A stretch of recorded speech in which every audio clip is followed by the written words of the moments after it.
திருச்சிற்றம்பலம். அரர்ம பார்வதீபதே ரர மகாதேவ. தென்னாடுடைய சிவனே போற்றி, எந்நாட்டவர்க்கும் இறைவா போற்றி. திருச்சிற்றம்பலம். பொழியான திருமேனி உமிழ்தான பெகமேவும் கழியார வரும் யானை கடல் நாழும் மறவாமல் அழியாழும் மல தூவும் அடியார்கள் உளமாற வெளியாகும் வலிதாய வினை கூட நினையாவே. திருச்சிற்றம்பலம். தில்லை குத்தவர்பான் திருவடிகளை சிறமேற்கொண்டு குருமகா சன்னிதானங்கள் பொற்பாதம் பணிந்து அடியவர் பெருமக்கள் பொற்பாதம் பணிந்து இன்றைய அபிராமி அந்தாதி சிந்தனையிலே நம்ம சென்ற வாரம் 55வது பாடலை பார்த்தோம். மின் ஆயிரம் ஒரு மெய் வடிவு ஆகி விளங்குகின்ற அந்நாள். அம்பாள் எப்படி இருக்கிற, 1000 மின்னல் அடித்தா எப்படி ஒரு உணர்வு வருமோ அது போன்று மின் 1000 ஒரு மெய் வடிவு. ஆனால் அது பொய் தோற்றம், தோன்று நின்று அழைது. பொய் என்றால் தோன்று நின்று அழைது. ஆனால் இவளோ மெய் வடிவாகி விளங்குகின்ற அந்நாள். அகமகிழ் அனந்தவல்லி அருமறைக்கு முன்னாய் நடு எங்குமாய் முடிவாய முதல்வி தன்னை உண்ணாது ஒளியினும் உண்ணினும் வேண்டுவது ஒன்றுமில்லையே. அவளை நினைக்கணும் அல்லது நினைக்காமல் இருந்தால் அவளுக்கு ஏதாவது பாதிப்பு இருக்கா? இல்லை, நமக்கு தான். நினைந்து நினைந்து வழிபாடு செய்தால் நன்மை அடைவது உயிர்களாகிய நாமே அப்படின்றத 55வது பாடலில் சொன்னார். இப்போ அடுத்த பாடல், இவளே எல்லாமாக இருப்பவள். அம்மைதான் அனைத்துக்கும், அனைத்துன்னா இந்த நாம் பார்க்கக்கூடிய இந்த உலகம். இந்த உலகம் என்பது ஒரு தோற்றுவிக்கப்பட்ட காரிய பொருள். அது தோற்றுவிக்கப்பட்ட காரிய பொருள் என்றால் ஒரு காலத்திலே இதனை தோற்றுவித்து படைத்து இவ்வளவு காலம் இருக்க வேண்டும் என்று காத்து அதன் பின்பாக அதை ஒடுக்கி இடைப்பட்ட காலத்தில் மறைத்து அருளல் கொடுத்த 5 தொழிலையும், இது 3 தொழிலாகவும் சொல்லலாம். அப்போ இந்த உலகம் என்பது படைக்கப்பட்ட பொருள். படைக்கப்பட்ட பொருள் யாரால் அப்படின்னா அம்மை, இறைவனுடைய ஆற்றல் தானே சக்தியாக வருகிறது. இந்த சக்தி தான் இந்த உலகத்தை தோற்றுவிக்கிறது. அது எப்படி தோற்றுவிக்கிறது அப்படின்றத அடுத்த பாடலில் 56வது பாடலில் ரொம்ப அழகாக சொல்கிறார். இப்படிப்பட்ட சக்தி ஒன்றோ பலவோ அப்படின்னா பொருள் ஒன்று. பொருள் ஒன்று, பொருள் என்பது சிவம் என்ற பொருள் ஒன்று, அதனுடைய ஆற்றல் ஒன்று. ஒன்று அவன் தானே, 2 அவன் இன் அருள். நமக்கு திருமூல தேவநாயனார் மிக அழகாக எடுத்து சொல்லிவிட்டார். அதுபோல பொருள் ஒன்று, அந்த பொருளின் ஆற்றல் ஒன்று. ஆனால் அந்த ஆற்றல், அந்த சக்தி பல பல வகையாக இன்றைக்கு எத்தனை எத்தனை கோவில்களில் அம்மை எத்தனை உருவம் கொண்டு எப்படிப்பட்ட செயல்கள், ஒவ்வொரு பெயர் கொண்ட உருவம் கொண்ட ஒவ்வொரு உருவம் ஒவ்வொரு பெயர் கொண்டு ஒவ்வொரு விதமான தொழில் செய்யக்கூடியவளாக இருக்கிறாள் என்றால் சக்தி ஒன்றுதான். ஆனால் பல பல வகையாக உயிர்களாகிய நமக்கு இங்கே உதவ வந்த இந்த ஆற்றல், அந்த சக்தி அது எங்கே இருக்கிறது? இந்த உலகம் எங்குமாக நீக்கமர நிறைந்திருக்கிறது. அதைத்தான் இந்த அடுத்த பாட்டில் அழகாக சொல்கிறார். ஒன்றாய் அரும்பி பலவாய் விரிந்து இவ்வுலகு எங்குமாய் நின்றாள், அனைத்தையும் நீங்கி நிற்பாள். நல்ல ஒரு டெஃபினிஷன், அழகான. இறைவன் எப்படிப்பட்டவன்றதுக்கு இறைவன் வேறு இறைவி வேறு இல்லை. அந்த இறைவன் எல்லா பொருளோடு கலந்து ஆனால் கடந்து அனைத்தையும் நீங்கி நிற்பாள். எந்த நெஞ்சினுள்ளே பொன்றாது நின்று புரிகின்றவா. அந்த பொன்றாது நின்று புரிகின்ற தன்மையை அழகாக எடுத்து சொல்கிறார். பொன்றாது என்றால் மறையாது, ஒரு நொடி கூட விட்டு பிரியாமல் நின்று புரிகின்றவா இப்பொருள் அறிவார். யார் அப்படின்னா, அன்று ஆளிலையில் துயின்ற பெம்மானும் என் ஐயனுமே என்பதாக அருமையான ஒரு பாடல். அம்மை எப்படிப்பட்டவள் அப்படின்னா, ஒன்றாய் அரும்பி. அப்போ இறைவனிடமிருந்து பெறப்பட்ட இந்த ஆற்றல் சக்தி, இதுதான் நம்ம இன்றைக்கி அவ்வளோ அழகாக படிக்கிறோம். நம்முடைய சித்தாந்தத்திலையும் தத்துவ வடிவாக வந்து உயிர்களாகிய நமக்கு அருள் புரிய வரும் அந்த தன்மை. அந்த தன்மையில் தான் இப்போ புரட்டாசி மாதம் வர அம்பாள் 9 ராத்திரி ஒவ்வொரு திருக்கோலம் கொண்டு வந்து ஒவ்வொரு விதமான தொழில் புரிந்து உயிர்களாகிய, எதுக்கு இந்த தொழிலெலாம் புரியணும் அப்படின்னா, அத்தனையும் உயிர்களாகிய நாம் நன்மை பெற வேண்டும். எப்படிப்பட்ட நன்மை பெற வேண்டும்? உடல் எடுத்த உயிர்கள் அத்தனையும் உண்மை எது, பொய் எது, நிலை இல்லாதது. பொய்னா இல்லாத பொருள் அல்ல, நிலை இல்லாதது எது, அப்போ உண்மை எது, என்றைக்கும் நிலைத்த பொருள் அது எங்கே இருக்கிறது, எப்படி இருக்கிறது, இதையெல்லாம் தெரிந்து கொள்வது தான் எதன் மூலமாக? இந்த உடம்பின் மூலமாக. இதையெல்லாம் செயல்படுத்துபவள் யார்? அம்மை. இந்த பாட்டு அவ்வளோ அழகாக சொல்லப்பட்டிருக்கு. இந்த புரட்டாசி மாதமும் நாம் உணர வேண்டியது என்ன அப்படின்னா, அம்மை 9 நாள் 9 ராத்திரின்னு சொல்வார்.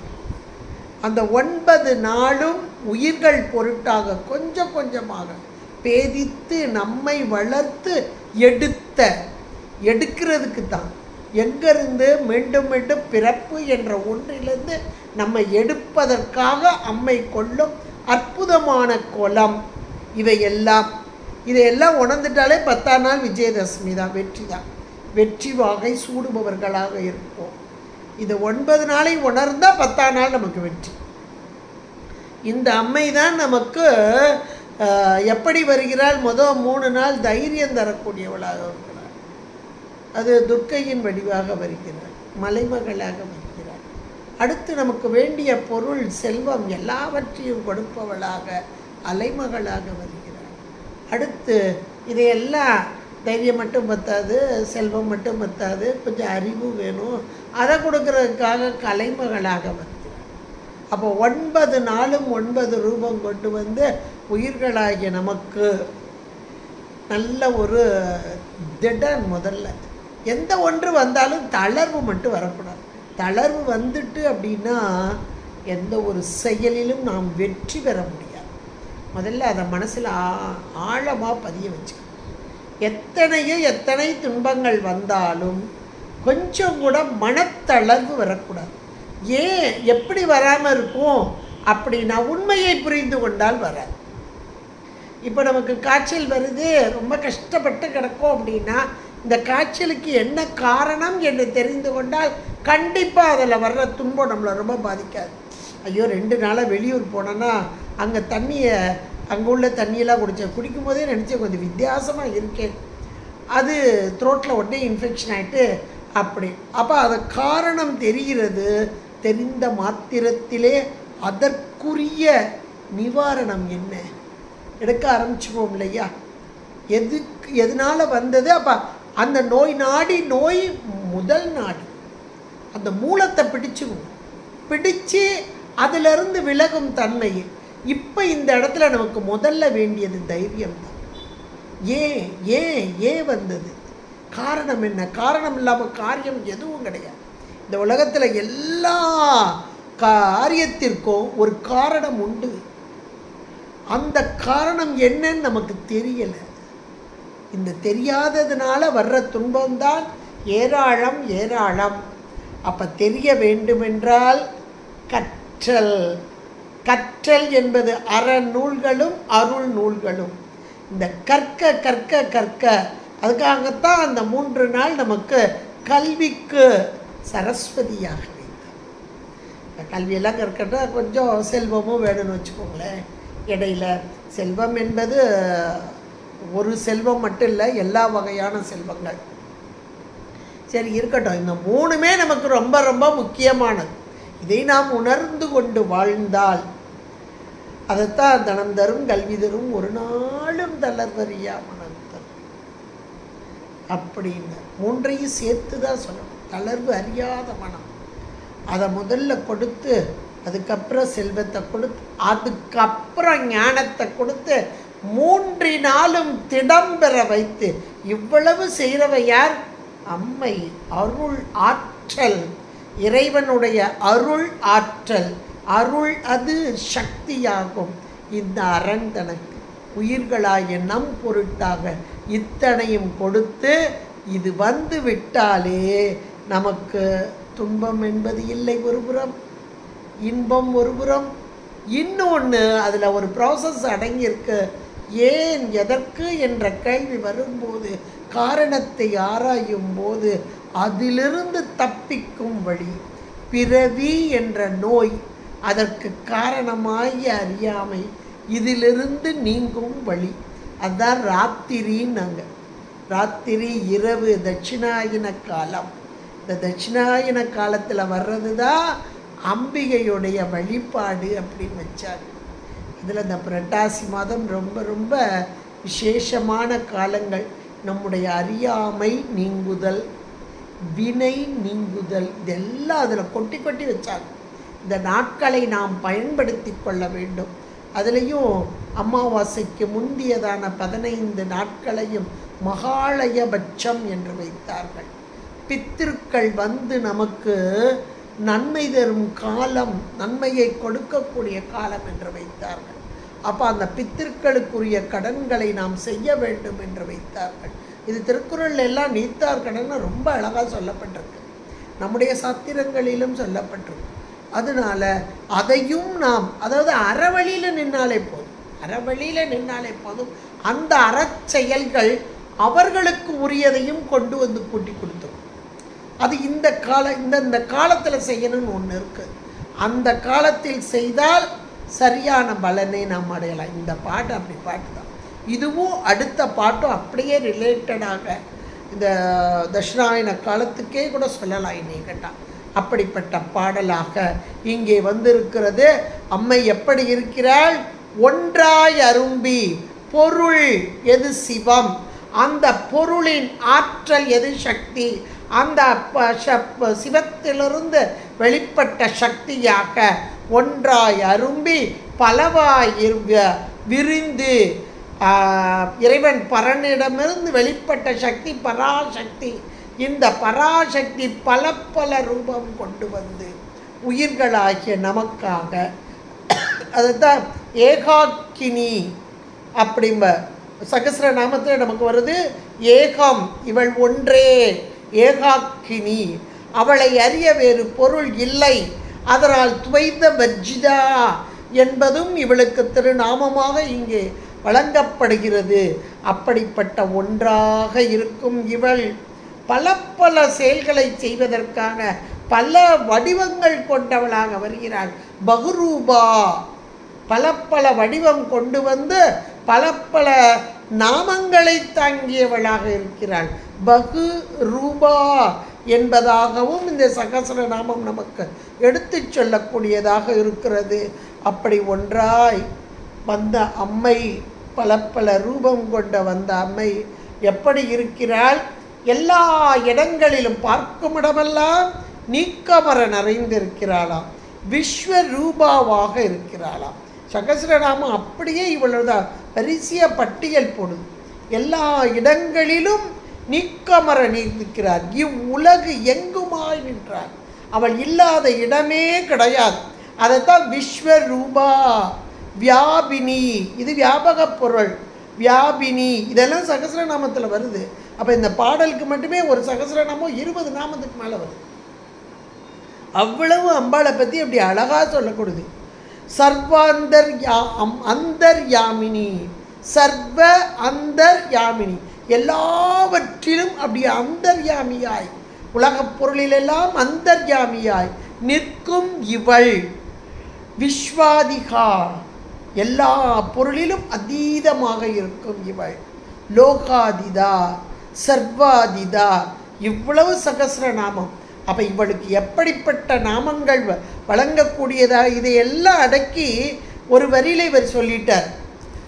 அபிராமிப்பட்டர் ஒரு வரியில ஒன்றாய் அரும்பி பலவாய் விரிந்து இவ்வுலகு எங்குமாய் நின்றாள். எல்லா பொருளிலும் கலந்து நிற்கும் இவள் அனைத்தையும் நீங்கி நிற்பாள். எல்லா பொருளிலும் கலந்து நிற்கிறாள். கலந்து நிற்கும் இவள் கடந்து நிற்கிறாளாம். அனைத்தையும் நீங்கி நிற்பாள் என்பதாக அருமையான ஒரு தன்மை. நாம் கடவுளுடைய தன்மையினாலே கலந்து இருப்பவன் அவன், கடந்து இருப்பவன் அவன். இந்த உலகத்தோட ஒட்டி உறவாடுவது என்பது நம் போன்ற உயிர்கள் அனுபவித்தல். உயிர் மட்டுமே அனுபவிக்கும் பொருள்.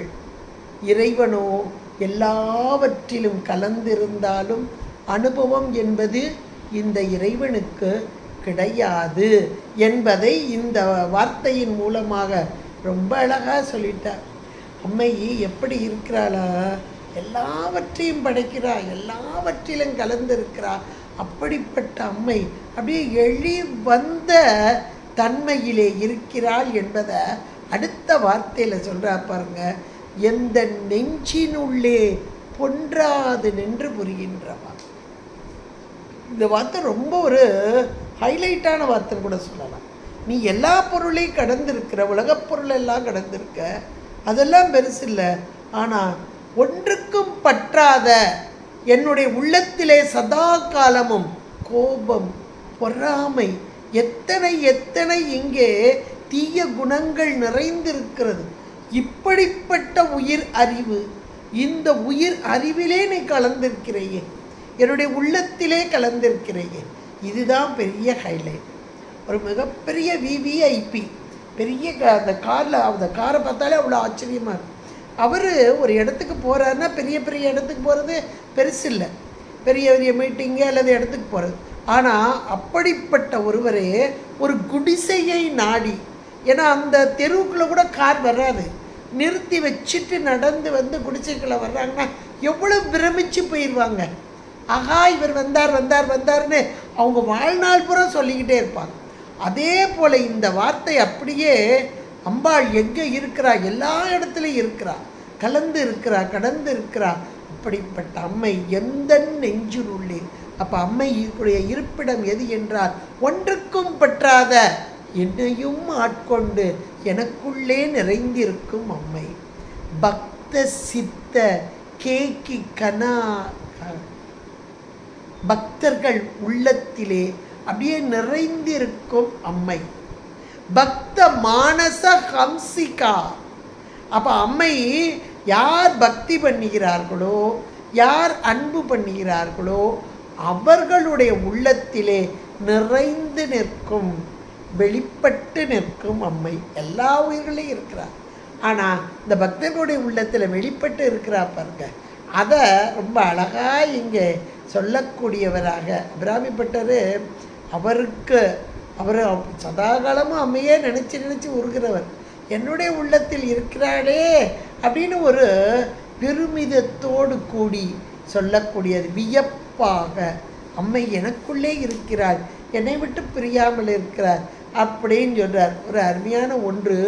இப்படிப்பட்ட அம்மையை யார் அறிய முடியும்? சதா காலமும் தியானத்திலே இருக்கிறார் பாருங்க ஒருத்தர். உறங்குவது போலும் யோகு செய்து கொண்டு அந்த திருமால் இந்த அம்மையை நன்றாக அறிவாராம். அதை அருமையாக அடுத்தா பேசுகிறா. ஒன்றாய் அரும்பி பலவாய் விரிந்து இவ்வுலகுமங்கா என்றால் அனைத்தையும் நீங்கி நிற்பாள். எந்த நெஞ்சினுள்ளே ஒன்றாது நின்று புரிகின்றவா. இவ்வளவு சொல்லிட்டு இப்பொருள், இந்த பொருள், இந்த ஆற்றல், இந்த சக்தி, இந்த இறைவனுடைய அருள், இந்த பொருள் அறிவார் அன்று ஆளிலையில் துயின்ற பெம்மானும்.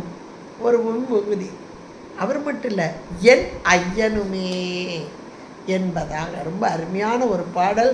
அம்மை எங்கே இருக்கிறாள், எப்படி இருக்கிறாள், எதை செய்து கொண்டிருக்கிறாள் என்பதை அழகான ஒரு பட்டியலிட்டு சொல்வது போல அருமையான பாடலாக்கி தந்திருக்கிறார் அபிராமிப்பட்டர்.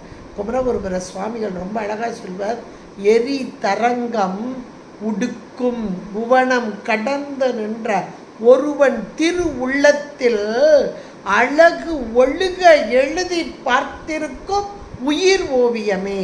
அப்போ இறைவனுடைய உள்ளத்திற்குள்ளே தியானமாக, தியானம்னா வேற உள்ள விட்டு பிரியாத தன்மை இருக்கக்கூடிய பொருள் எது என்றால் இந்த அம்மையே.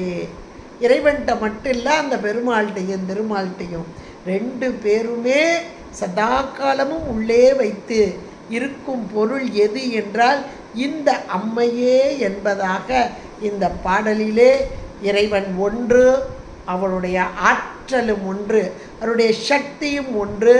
ஆனால் அந்த ஆற்றல் சக்தி இன்றைக்கு 3 தொழில் மட்டுமல்ல 5 தொழிலையும் புரிவதற்கு படைத்தலுக்கு உரித்ததான சக்தியாக, பிரம்மனின் நாவிலே சரஸ்வதியாக, காத்தலுக்கு உரிய சக்தியாக, திருமாலின் மார்பிலே மகாலட்சுமியாக, அழித்தல் ஒடுக்குதல் என்று சொல்லக்கூடிய சம்ஹார காலத்திலே இந்த ருத்ரனின் நாயகியாக, இப்படி 3 மட்டுமல்ல மறைத்தலுக்கும் அருளலுக்குமாக இங்கே மகேஸ்வரனாக, அடுத்து சதாசிவமாக, இவர்களின் சக்தியாக இருக்கும் அம்மை. இதுதான் ஒன்றாய் அரும்பி பலவாய் விரிந்து இவ்வுலகு எங்குமாய் நின்ற தன்மை.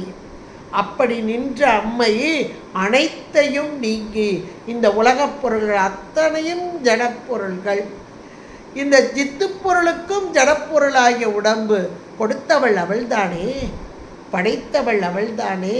எல்லா ஜடப்பொருளிலும் சித்துப்பொருளுமாய் கலந்து நிற்கும் இவள் அனைத்தையும் நீங்கி நிற்பாள்.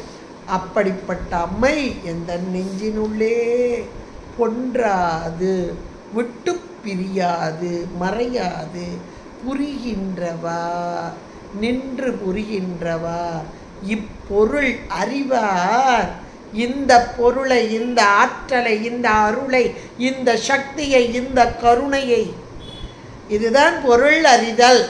இந்த கருணை, உயிர்கள் பொருட்டாக வந்த இந்த கருணையை அறிபவர் யார் என்றால், அன்று ஆளிலையில் துயின்ற வெம்மானம் என் ஐயனுமே என்பதான 56வது பாடலை மிக அழகாக நம் பொருட்டாக தந்திருக்கிறார் அபிராமிப்பட்டர். அடுத்து 57வது பாடலும் இதை ஒட்டியே வரக்கூடியதாக இருக்கிறது.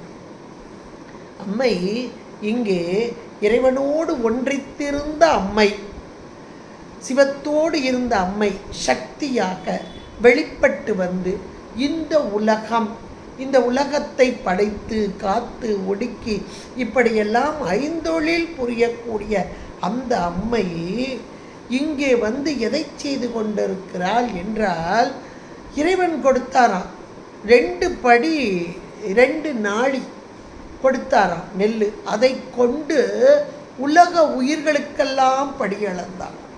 எல்லா உயிர்களும் இங்கே இருக்க வேண்டும். எவ்வளோ காலம் இருக்கணும், எப்படி இருக்கணும் எல்லாம் தெரிஞ்சது. அதற்கு தகுந்தாற் போல படி அளந்தாள். ஐயன் அளந்தபடி 2 நாழி நெல் கொண்டு அண்டமெல்லாம் உய்ய அறம் செய்யும் உன்னையும் போற்றி. அருமையான பாடல். உன்னையும் போற்றி. அம்மா நீ எப்பேற்பட்ட சக்தி, அது முதப்பாட்டிலே சொல்லிட்டார். மீண்டும் சொல்கிறார், மீண்டும் ஒரு வார்த்தையை சொல்கிறார். சொல்லிட்டு அப்படிப்பட்ட உன்னையும் போற்றிய இந்த வாயால் ஒருவர் தம்பால் செய்ய பசும் தமிழ் பாமாலையும் கொண்டு சென்று பொய்யும் மெய்யும் எம்ப வைத்தாய். இதுவோ உந்தன் மெய்யருளே. அருமையான ஒரு பாடல். அம்மையை பார்த்து தினந்தோறும் நாம் கேட்க வேண்டிய பாடல். ஏனென்றால் இந்த பாடலுடைய உட்பொருளாக இருப்பது நம் பொருட்டாக. அம்மா நீ 2 நாழி நெல்லை கொண்டு இந்த உலகத்து உயிர்களாகிய எங்களுக்கெல்லாம் படியளந்து கொண்டு இருக்கிறாயே. யாருக்காவது இன்னைக்கு கொடுக்கல, இன்னைக்கு நேற்று கொடுத்தா இன்னைக்கு கொடுக்கலையே, எப்போ வருவாளோ காத்து கிடையாது, கொடுத்து கொண்டே இருக்கிறாள். எப்படி கொடுக்கிறாள்? எனக்கு எங்கே கொடுத்துருக்காங்க, உங்களுக்கெல்லாம் கிடைச்சதுனால நீங்கள் சௌரியமாக சொல்லுவீங்க அப்படின்னு நிறையா பேர் சொல்லுவாங்க. அவங்களுக்கு கிடைச்சது எனக்கு கிடைச்சிருக்கா? இல்லையே அப்படின்னு தான் நம்ம இன்னைக்கு வரைக்கும் சொல்லிகிட்டு இருக்கோம். அவரவர் வினை வழியாக கொடுத்து கொண்டிருக்கிறார். யார் எந்த வினை செய்தார்களோ அவர்களுக்கு எவ்வளவு கொடுக்க வேண்டுமோ அதை கொடுக்கிறார். எந்த செல்வத்தை கொடுக்க வேண்டும், எந்த நேரத்தில் கொடுக்க வேண்டும், எப்படி கொடுக்க வேண்டும் எல்லாம் உணர்ந்து கொடுத்து கொண்டிருக்கிறார். அதுதான் இருநாளி நெல் கொண்டு அண்டமெல்லாம் உயிர் இந்த உலகத்து உயிர்கள், உடம்பெடுத்த உயிர்கள் அத்தனை பேருக்கும் உய்ய. இந்த உய்வு பெறுதல் என்பது அவரவர் வினை வழியாக இன்ப துன்பங்களை ஊட்டி, அதுதான் அப்படி வந்தால் தான் உய்தல் என்பது நமக்கு கிடைக்கும். உய்ய அறம் செய்யும் உன்னையும் அம்மைதான் இங்கே அறம் செய்து கொண்டிருக்கிறார். எப்படிப்பட்ட அறம்? அறம் என்றாலே பெண்களுக்கே உரியதுன்னு நம்ம முதல்ல வச்சுக்கணும். பெண்கள்னா பசுக்கள்னு வச்சுக்கலாம், ஆனால் இங்கே பெண்களுக்கு ஒரு, இங்கே அம்மையத்தானே சொல்லிகிட்டு இருக்காரு. அப்போ அறம் செய்தல் அப்படின்றது பெண்களுக்கு உரியதே வச்சுக்கலாம். ஒரு வீட்டில் அம்மா அப்பா 2 பேர் இருப்பாங்க, தலைவன் தலைவி அப்படிம்பாங்க, இல்லாள் அப்படிம்பாங்க, இல்லான்னு சொல்ல மாட்டாங்க. இல்லத்தின் தலைவி இல்லாள் அப்படிம்பாங்க. இல்லாள் அப்படின்றது இந்த இல்லறத்துக்குரிய தலைவி, அவள் தான் மனைவி, அவள் தான் அந்த மனைக்கு உரியவள் மனைவி தான். கணவனுக்கு அந்த இதெல்லாம் கிடையாது, ஆண்பாளுக்கு சொல்ல மாட்டாங்க. இல்லான்னு சொன்னால் இல்லாதவன் ஆயிரும், இல்லாள் தான் சொல்லுவாங்க, இல்லான்னு சொல்ல மாட்டாங்க. அப்போ இல்லத்திற்கு உரியவள் இல்லாளே, அதாவது இல் அறத்தின் இல்லத்தில் இருந்து கொண்டு அறம் செய்தல் என்பது பெண்களுக்கே உரியது. ஆண்கள் வெளியே போய் சம்பாத்தியம் பண்ணிட்டு வரலாம், எவ்வளோ நாள் பண்ணிட்டு வரலாம், ஆனால் இல்லறத்தை தேடி வருகிறார்கள் பாருங்கள்.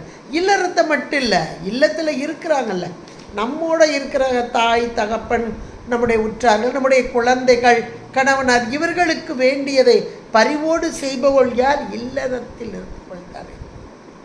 இதைத்தான் இந்த பாடல்ல அழகா சொல்றார். அம்மை அதை செய்து கொண்டு இருக்கிறார்.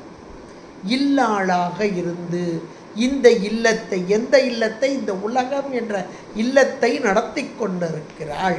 அருமையாக அதுதான் இந்த விருந்தோம்புதல் அப்படின்னாலே தலைமை பண்பு யாருக்குன்னா இல்லத்து அரசிக்குத்தான், இல்லாளுக்கு தான். இல்லான்னு கிடையாது, இல்லத்து அரசிக்கே உரியதான அந்த அறச்செயல். அதனால தான் வள்ளுவனார் என்ன சொன்னார்? அன்பும் அறனும் உடைத்தாயின் இல்வாழ்க்கை பண்பும் பயனும் அது அப்படின்னர். இல்வாழ்க்கையுடைய பண்பு அன்பு. ஒரு இல்வாழ்க்கை அப்படின்னாலே அதனுடைய பண்பு என்னன்னா அன்பு தான். அதனால விளையும் அரண் பயன்னர். அப்போ அன்பு கொண்டு, அப்போ இல்லத்திலே இருக்கும் இல்லத் தலைவி மனைவி அன்பு கொண்டு இல்லாளாக இருந்து அதனை ஆளுமை, அன்பினால் ஆளுமை செய்து, யாருக்கு எது எப்போ கொடுக்கணுமோ அதை கொடுக்கணும். ஒரு குழந்தை 1 வயசாக இருந்துன்னா அதுக்கு கொடுக்கணும். 10 வயசு குழந்தைக்குரிய சாப்பாடை அது கொடுக்கணும். மாமனார் வயசானவங்க, மாமனார் மாமியார் இருந்தால் அவங்களுக்குரிய சாப்பாடை கொடுக்கணும். இதனுடைய பொறுப்பு அத்தனை யாருக்கு? இல்லாளுக்கு. இதுதான் அறம், மிகச்சிறந்த அறம் என்று சொல்லக்கூடியது. இந்த அறம் எப்போது விளையும் என்றால் அன்பு, இல்வாழ்க்கையின் பண்பாகிய அன்பு, அது வர வர வர விளைவது அறமாகிய பயன். அதான் அன்பும் அறனும் உடைத்தாயின் அப்படின்னு அழகான ஒரு குறளை போட்டார். இதையெல்லாம் செய்வது யார் அப்படின்னா பெண்களே. வீட்டில் இருக்கும் இல்லத்து அரசி அப்படிதான் சொல்லுவாங்க. இல்வாழ்வுக்கு ஏற்றதான பண்புகளை உடைய மனைவி இல்லாள். இப்போ கணவனார் எவ்வளவு பணம் கொண்டு வர்றாரோ அதுக்கு தகுந்த வாழ்க்கை. ஒரு சிலருக்கு நிறைய வருமானம் வரும், அதுக்கு தகுந்த வாழ்க்கை இருக்கும். ஒரு சிலர் ஐயோ அவங்க இவெல்லாம் வாங்குறாங்களே நம்மளும் வாங்குவோன்னு நினச்சா இவளுடைய வருமானத்துக்கு அது சரியாக வராது, துன்பந்தான் வந்துடும். இவளுடைய கணவனார் எவ்வளவு கொண்டு வர்றாங்களோ அதுக்கு தகுந்த வாழ்க்கை. அதிலேயும் அறம் செய்தல். மனைத்தக்க மாண்புடையளாகி தற்கொண்டான் வளத்தக்கால் வாழ்க்கை துணை. வள்ளுவநாயனார் சொல்லாத அறத்தை வேற யாரும் சொல்ல முடியாது. அப்படிப்பட்ட அறத்தை செய்வது அப்படின்னா இல்லத்தில் இருக்கும் அரசி, இல்லத்து அரசி, அதுலேயும் பெண்கள், அதுலேயும் இந்த அறம், அதனால் பொருள், அதனால் இன்பம், அதனால் வீடு வேறு. அப்போ முதல்ல அறம்தான் இங்கே சொல்லப்பட்டது. அந்த அறத்திலே விருந்தோம்பல், ஈகை, அது வீட்டிலே தான் நடைபெறக்கூடியது. இதற்கு காரணமாக இருப்பவள் இல்லத்து அரசியே என்பதை மிக அருமையாக அதை இந்த பாடலில் இங்கே கொண்டு வர்றார். இப்போது வேற ஒன்றும் வேண்டாம். ஒருத்த வாசலில் பிச்சை எடுக்கிறான்னா அம்மா பிச்சை தான் கேட்பாங்க. அது இப்போல்லாம் வர்றது இல்லை. இருந்தாலும் அம்மா ஏதாவது போடுங்கன்னு பிச்சைன்னு கேட்பாங்க. ஐயா பிச்சைன்னு கேட்குற ஆளுகளே பார்க்க முடியாது. அது முந்தி உள்ளவங்களுக்கு நம்மளை மாதிரி ஆளுக்கு தெரியும். இப்போ பிச்சையில் யாருமே அப்படி வர்றதில்ல. வேறு டெக்னாலஜி மாறி போயிட்டு, வேறு வழியில் மாறி போயிட்டு இருக்கட்டும். ஆனால் இந்த இல்லத்தில் இருந்து அறம் செய்வதையே இல் வாழ்க்கையின் முக்கியமான ஒன்றாக கொண்டு அறம் செய்வதுதான். அறத்தால் வருவதே இன்பம் அப்படின்னு போட்டார். அப்போ அறம் செய்வதுதான் மேலான இன்பம். அந்த அறத்தை இப்படி செய்ய வேண்டும் என்று வாழ்ந்து காண்பித்தவள் காஞ்சிபுரத்திலே இருக்கும் அம்மை காமாட்சி அம்மை. அப்படி அமர்ந்த கோலத்திலே இருந்து கொண்டு சிவ பூஜை செய்து கொண்டு இறைவனையே நினைந்து அந்த பூஜை தவக்கோலத்தில் இருக்கும் அம்மை. அப்படிப்பட்ட அந்த அம்மையிடம்தான் 2 நாளி நெல்லை கொடுத்து, அம்மா இந்தா வச்சுக்கோ, உலகத்தை நடத்து அப்படின்னு அம்மா சுவாமி சொல்ல, இந்த அம்மை உலகத்திற்கெல்லாம் படியளந்தாள். ஒரு ஜீவராசி கூட விட்டு போகாத வண்ணமாக எல்லா உயிர்களுக்கும் படியளந்தாள். இவள் தர்மவர்த்தினி என்று சகஸ்ரநாமம் அழகாக சொல்கிறது. தர்மவர்த்தினி என்றால் அறம் வளர்த்த நாயகி. இந்த 2 நாளி நெல்லை கொண்டு அதை நமக்கு இதுலேயும் கூட ரொம்ப அழகாக வரும். பிள்ளைத்தமிழில் நம்முடைய மகப்பிரியா பிள்ளைத்தமிழ்லையும் பொன்னுசல் பருவத்தில் கண்ணுதல் அளந்திட்ட 2 நாளி நெல் கொண்டு கைக்கறி தலைமகனையும் கைப்பிள்ளை யானை சண்முகனையும் வளர்த்து என் 4 அறம் வளர்த்த, என் 4 64 அறம் வளர்த்து 64 32 என் 4 அறம் வளர்த்து என்னையும் வளர்த்த புண்ணியவதி. அழகான ஒரு வார்த்தை, என்னையும் வளர்த்த. அப்போ எனக்குரிய பங்கு எதுவோ அதை எனக்கு ஊட்டி ஊட்டி வளர்த்த அம்மை. என்னுடைய வினைக்கு ஈடாக எப்போ எதை கொடுக்கணுமோ அதை கொடுத்து பக்குவமாக வளர்த்தெடுத்த அம்மை. ஐயன் அளந்தபடி 2 நாளி கொண்டு அண்டமெல்லாம் உய்ய. அண்டம் என்பது ஆகுபேராக உயிர்களாகிய நமக்கு நாம் உய்வு பெற வேண்டும் என்பதற்காக உய்ய என்றால் மேலான நிலையை அடைய வேண்டும், வீடு வேறு அடைய வேண்டும். அந்த அறத்தினால் பொருள், அந்த பொருளினால் இன்பம், அந்த 3ஐயும் கொண்டு வீடு வேறு, அறம்பொருள் இன்பம் என்ற 4. இதை செய்பவள் அம்மை. அண்டமெல்லாம் உய்ய அறம் செய்யும் உன்னையும் போற்றி. இப்பேற்பட்ட அறம் செய்து கொண்டிருக்கிறாயே, இப்படிப்பட்ட ஒன்றை போற்றிய வாயால் இந்த உலகப் பொருளையும் உலகத்து உள்ள மக்களையும் சென்று இங்கே போய் பாட வைத்தாயே.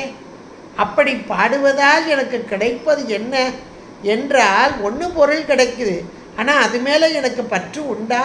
அவருக்கு இல்லை, ஆனால் மற்றவர்களுக்கு இருக்கு. ஆனால் இப்போ அவர் சொல்கிறாரு, ஒருவர் தம்பால் மற்றவங்க கிட்ட ஒன்றை பாட வைத்த அந்த வாயால் ஒருவர் தம்பால் செய்ய பசும் தமிழ் பாமாலையும்.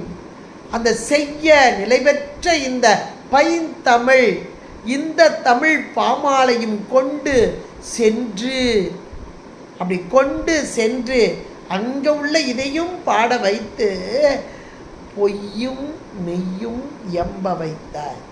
பொய்யாகவும் சொல்லி மெய்யாகவும் சொல்லி. இது ஒரு அருமையான ஒன்று. பொய் என்றால் என இல்லாதெல்லாம் சொல்லி கொஞ்சம் மிகையாக பாடினா தானே உங்களுக்கு பிடிக்கும். ஒரு ராஜாட்ட போய் பாடினா கொஞ்சம் அவனை பற்றி மிகையாக பாடினா தானே கிடைக்கும். இல்லை ஒரு பொதுவான ஒரு பாடலை பாடினா கூட கொஞ்சம் மிக கற்பனை கட்டி பேசணும் இல்லையா? அதைத்தான் பொய்யும். இன்னொரு பொய்னா நிலையில்லாத இந்த உலகப் பொருள், அந்த பொய்யையும் மெய்யென்றால் நிலைத்த பொருளாகிய உன்னையும், அதான் பொய்யும் மெய்யும் எம்ப வைத்தாய். இதுவாம்மா உன்னுடைய மெய்யருள், இதுவோ உந்தன் மெய்யருளே, இதுதான் எனக்கு கிடைக்கக்கூடிய மெய்யருளா, இதுவே என்பது போல அமைந்தது. ஆனால் இதுவோ என்று ஓங்காரமாக சொன்னார். இதுவே இப்படித்தான் இருக்க வேண்டும். இப்படி இந்த பாடெல்லாம் கொடுக்கலன்னா இந்த அம்மையை பற்றி நாம் ஓரளவாக தெரிய முடியுமா? இன்னைக்கு அபிராமி அந்தாதி எத்தனை எத்தனை மக்கள் பாடிக்கொண்டு இருக்கிறோம். எப்படி பாடிக்கிறோம், உருகி உருகி பாடிக்கிட்டு இருக்கோம். அப்போ இதெல்லாம் கொடுக்கறதுக்கு இவரை வரவழைத்தாள் அம்மை, பாட வைத்தாள். அவர் மட்டுமே அனுபவிச்சுட்டு இருந்தார். அதை நாமும் அனுபவிக்க வேண்டும், இந்த இன்பத்தை நாமும் பெற வேண்டும் என்றுதான் வைத்தார். அதனால் கடைசி பாருங்க, இதுவோ உந்தன் மெய்யருளேனா, இதுவே. அந்த இதுவோ அப்படின்னா இதை போய் நிஜரிய அப்படின்னு அவர் சொல்லலாம். ஆனால் உயிர்களாகிய நாம் அந்த இன்பத்தை, அந்த அம்மையை அனுபவிக்கும் இன்பத்தை அடைய வேண்டும் என்பதற்காக தரப்பட்ட அம்மையின் அருள், மெய் அருள் என்பதாக அருமையான 2 பாடலும். முதல் பாடல் 56, 57 ரெண்டுமே அப்படியே அம்பாளை பற்றி சொல்லி உயிர்களாகிய நமக்கு அவள் செய்யும் இங்கே உபகாரம், நன்மை அத்தனையும் பட்டியல் போட்டு நாம் உணராமல் இருக்கிறோம். ஆனால் அந்த உணர்வு நமக்கு வரும் காலம், அதான் உய்ய. அந்த உய்தல் என்றால் உலகம் நிலையில்லாதது என்பதை உணர்ந்து நிலைத்த பொருளாகிய அம்மையை உணர்ந்து அவளோடு ஒன்றிக்கும் காலம்தான் மேலான முக்தி காலம், வீடு வேறு பேரின்பம். அந்த பேரின்பத்திலே நாம் திளைக்க வேண்டும் என்பதற்காக கொடுக்கப்பட்ட அற்புதமான ஒரு பாடலாக அமைந்தது.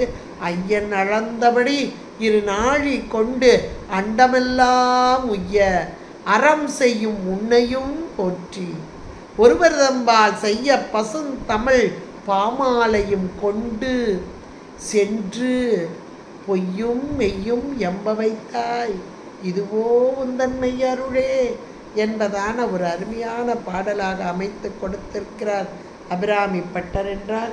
இந்த பாடல்லாம் இப்போ இந்த காலத்தில் தட்சிணாயன காலம் என்று சொல்லக்கூடியது அம்மையை வழிபடும் காலங்கள். அம்மை நமக்கு செய்யும் நன்மையை நினைந்து பார்த்து அவளுக்கு நன்றி கூறும் காலங்கள். இனி சொல்லப்போனால் நன்றி நன்றி நன்றின்னு அம்மைக்கு எந்திரிக்கும் போதே நன்றி சொல்லிக்கொண்டே இருக்கணும். ஏன்னா நம்முடைய வினைக்கு ஈடாக நடத்தி கொண்டே வருகிறாள் அம்மை. நம்மையும் ஒரு பொருளாக்கி அப்படி மாதிரி நம்மை நடத்தி கொண்டு வருகிறாள். மேலான பேரின்ப வாழ்வு நமக்கு கிடைக்க வேண்டும் என்பதற்காக அப்படிப்பட்ட பாடலாக அமைந்தது. இதை சிந்திப்பதற்கு, இந்த காலகட்டத்தில் சிந்திப்பதற்கு அருமையாக வாய்ப்பளித்த குருவர்களுக்கும் திருவர்களுக்கும் நன்றி கூறி இதுகாரும் கேட்டு மகிழ்ந்த அனைத்து நல்ல உள்ளங்களை பொற்பாதம் பணிந்து விடைபெறுகிறேன். நன்றி, வணக்கம். திருச்சிற்றம்பலம். ஹர பார்வதீபதே ஹர மகாதேவ. தென்னாடுடைய சிவனே போற்றி, எந்நாட்டவர்க்கும் இறைவா போற்றி. திருச்சிற்றம்பலம்.